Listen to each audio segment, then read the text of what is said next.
Praise the lord, హల్లెలూయా. మన ప్రభు అయిన యేసుక్రీస్తు నామం పేరిట ఈ ఉదయకాల సమయంలో మార్నింగ్ లవ్ వర్డ్స్ ద్వారా యేసయ్య ప్రేమ గల మాటలు మీకు అందించడానికి ప్రభు ఇచ్చిన శ్రేష్టమైన కృపను బట్టి సమస్త ఘనత మహిమ ప్రభావములు కలుగును గాక. దేవుని బిడ్డలారా, ఎలా ఉన్నారు? ఈరోజు ప్రభు కృపలో మీరంతా సంతోష సమాధానాలు, ఆత్మీయ జీవిత క్షేమంతో ఉండాలని మీ ఆత్మీయ క్షేమాన్ని కోరిన దైవ సేవకుడుగా ఈ మాటలు దేవుని ప్రేమతో మీకు అందిస్తూ ఉన్నా. మత్తయి సువార్త 28వ అధ్యాయము 20వ వచనంలో యేసు ప్రభువారు ఒక మాట చెప్తారు. ఇదిగో నేను యుగ సమాప్తి వరకు సదాకాలం మీతో కూడా ఉన్నానని వారితో చెప్పెను. యుగ సమాప్తి వరకు సదాకాలం మీతో కూడా ఉన్నాను. సమాప్తి వరకు సదాకాలం మీతో ఉన్నాను. మనతో ఉండేటటువంటి దేవుడు యేసు ప్రభువారు. ఎప్పుడంటే యుగ సమాప్తి వరకు భూమి మీద మనం జీవించినంతకాలం ప్రభు మనకు తోడుగా ఉంటున్నాడు. ఆయన తోడై ఉండేటటువంటి దేవుడు యెహోవా షమ్మాగా. యెహోవా షమ్మా అంటే తోడై ఉన్న దేవుడు, మన మధ్య ఉన్న దేవుడు, మనతో ఉన్న దేవుడు. ఆయన యెహోవా షమ్మా, తోడై ఉన్నటువంటి దేవుడు. హిబ్రూ భాషలో చెప్పబడిన ఈ మాట ఏమంటే తోడై ఉన్నటువంటి దేవుడని అర్థాన్ని తెలియజేస్తూ ఉంది. అందుకే యేసు ప్రభువారు యుగ సమాప్తి వరకు సదాకాలం మీతో కూడా ఉండాను. అన్ని కాలం, సదాకాలం, భూమి మీద జీవించినంత కాలం యేసుక్రీస్తు నీతో ఉంటున్నాడు. ఆ ప్రియ దేవుని బిడ్డలారా, యేసు ప్రభు మనతో ఉండటానికి మనము ఒక మంచి ఆత్మీయ లక్షణాన్ని కలిగి ఉండాలి. సంఖ్యాకాండం 23వ అధ్యాయంలో ఒక మాట చెప్పబడుద్ది. యాకోబుతో ఏమంటాడంటే, యాకోబులో ఏ దోషాన్ని నేను చూడలేదు, ఏ వంకరతనాన్ని నేను చూడలేదు, యాకోబుకు నేను తోడై ఉన్నాను అని చెప్పేశానంటాడు.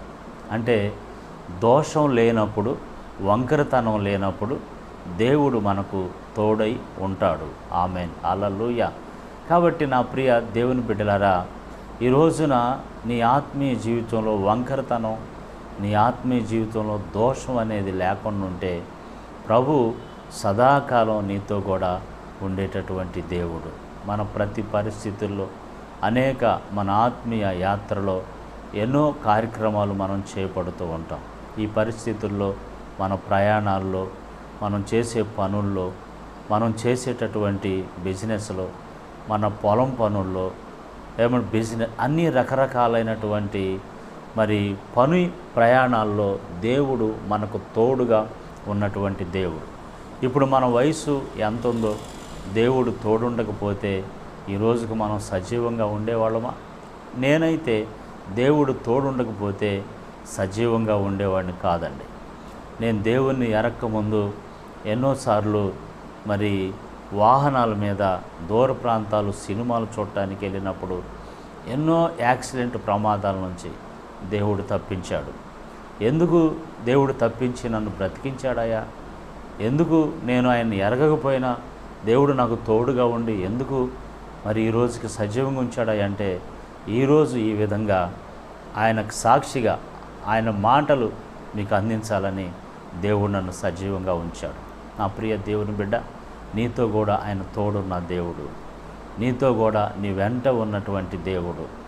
మన బంధువులు మర్చిపోయినా, భర్త మర్చిపోయినా, పిల్లలు మర్చిపోయినా, భార్య మర్చిపోయినా, తోబుట్టు వారు మర్చిపోయినా, అయినవారు, పొరుగువారు, మన ఆత్మీయులు ఎవరు మర్చిపోయినా సరే దేవుడు మర్చిపోయే దేవుడు కాదు. నీకు తోడుగా ఉంటానని చెప్తూ ఉన్నాడు.